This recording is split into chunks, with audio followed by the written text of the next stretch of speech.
Kana Mwari vachinge vatendera hapana anomisa plani yake. Nyathifamily yabuda paZBC TV muzuva ranhasi uye ndozuva ravari kukwira ndege. DJ Ollah ndobva vangovati heyo laptop magic ndokuti namasneaker madeals ari kupinda like no man's business. Welcome back to your channel. Please don't forget to like and subscribe. Chiko guys chingamisa reg. Aiwa hapana zvachose. Magic ndiye watanga nekupa vana masneaker ndokuti iye the fact that he worked with them zvabva zvangoita kuti page rake ringokura from 680 followers we are actually sitting on 700 paanyora. It is now 728,000 people vamfollow so far by doing good. Kuri kunzi kana uchinge waita zvakanaka wazviitira ukaita zvakaipa zvakare wazviitira. Vabuda zvakare paZBC vachitendwa zvikuru nebasa rakanaka ravanoita vanyora Dr. Chiremba vakati muri kuona ka family yandiri kumanager yabuda paZBC paworld of entertainment pabva paburitswa rimwe skit ravo vachingoita yellow guys guys ka izvi zvinodadisa izvi.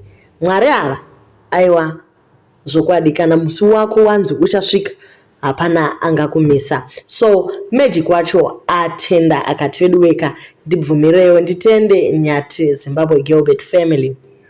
I would like to express my profound appreciation for the support we have received yesterday. We had 680,000 followers and I am pleased to report that today we have surpassed 700,000 with numbers continuing to grow. I extend my gratitude to all who follow the Nyathi family and many of us feel a strong connection to the Nyathi community. Tava muri imwe. I have having engaged with their content across various platforms, TikTok to Facebook. I wish the Nyathi family success and fulfillment in all their endeavors. For individuals or organization vanoda kumarketa mabrands avo vedwe musarege kushanda nevanhu vekwanyati, they possess a substantial level of organic reach and engagement which can benefit marketing influence yedu. So Axecure Magic afara zvikuru akati susu takatoshanda nevanhu kwanyati and we actually saw their humility.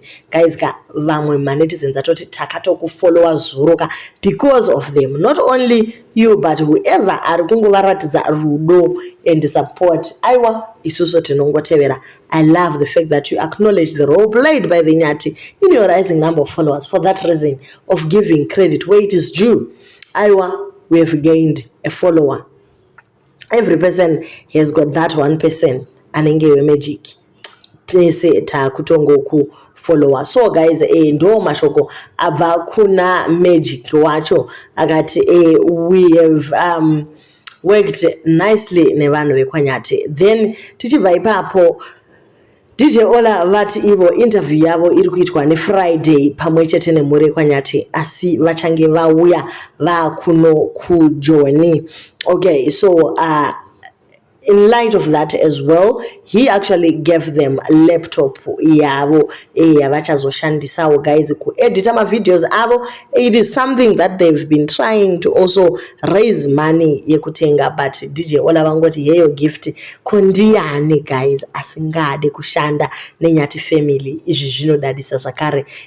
Ndokubva ipapo tichingotenda zvakare boss veko vaita kuti izvi zvese zvibudirire. Dai vasirivo Nyathi family isina kusvika kuZimbabwe nenguva yavasvika zvese zvazongoita zvakanaka. Tichitenda kazhou mukahuru veduweka hanzi finally zvedu zvaita mufaro wedu wakanyanya wanga wasati wafollowa boss veko lupazhou ndo mukana mugovatevera. 46 minutes ago, they also tweeted that they are leaving Zimbabwe. Tichitenda veko uye nebamlo saka vabva vangonanga kundege. Guys, this was a wonderful blessed journey for the Nyathi family. Mwari vakatendeka chokwadi. He can open doors for real, a journey to remember forever and ever. Thank you veko isinoda kutenda. Guys, may the Almighty bless you the works of your hand and enlarge your territory. Pamashanda apa munotendwa nedenga mese makabatsira vanhu vekwanyati. More boys minutes. paunotsika pane mutsindo ndimi makatanga nevana ava nezodzo zvikadururwa yezvo zviri kuenderera mberi. Maoko ane makomborero ane pundutso. May the good Lord enlarge your territory. Vamarambire aiwa chero kuti totenda tichiti chiko totanga tichiti chiko chinoita kuti vadiwe nekukomborerwa mazwi anobuda mumuromo mavo uye neuso hwacho. You can see kuti vanotya nekuremekedza vakuru, ndoka, mamaneja, manyama. Mufaro uyu unongonakidza kana ndouziva the first flight guys.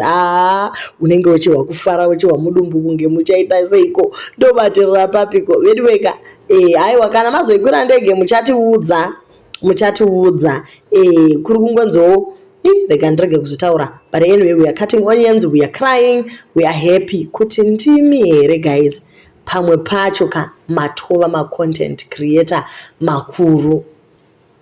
Asi chinonyanyorwadza ndechekuti you guys at an entry level, yes, you have garnered the support of the whole country, but where are the big socialites to stand here and be happy with you? Takangona mama fi vamwe vese they are actually scared of the shift in the balance of power on my social media streets umu. Marira Nyathi family tese trikuzvifarira guys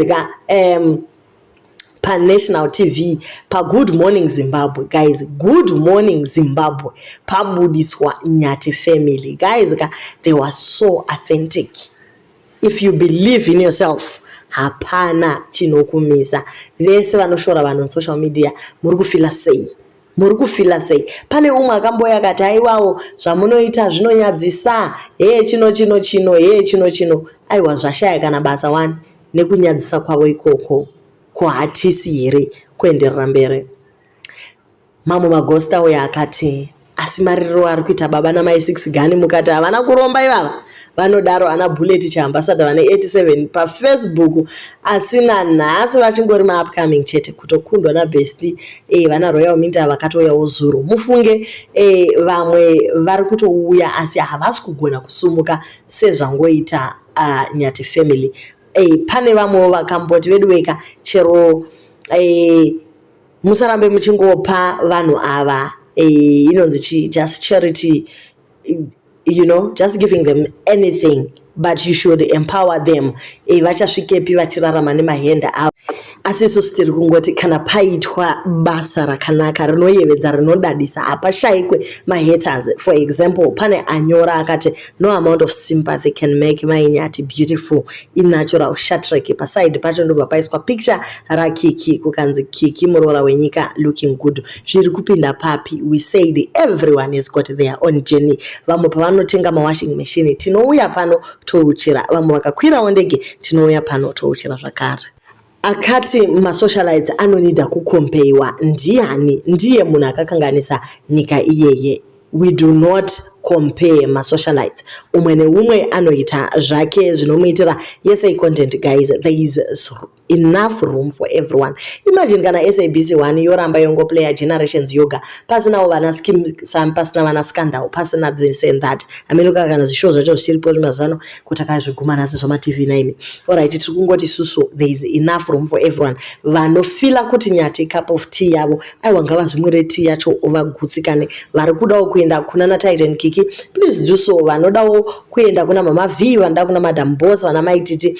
There is enough room for everyone. It is a large platform. Koti karamba tongoona munhu wani muZimbabwe zvinozonaka papi. Hence the world is a better place with all its colors, with all the people big and small, with all the complexions, yellow, green, yellow, and any other color that you find out there. The world will be a better place if we appreciate talent dzavamwe vana ne-effort dzavanoisa. On this one, allow me to say, I am so proud to be Zimbabwean right now. The fact that the whole country stood with them and we followed on their journey. Kusvika kumusha, kubata kwavakaita, kudzoka, kushanda nevamwe zvakanaka, and they still remain humble. Guys, tiri kungoti sema Zimbabweans, aiwa takurudzirana. Nevese vava supporter guys, let's also go and follow tichifara navo kuti vaita basa rakanaka. let's make this the greatest brand ambassadors. Guys izvinodadisa izvi kunyati family tinoti stay humble. Moment yamunongotanga pride aiwa munodonha kurimbinyuka chaiko.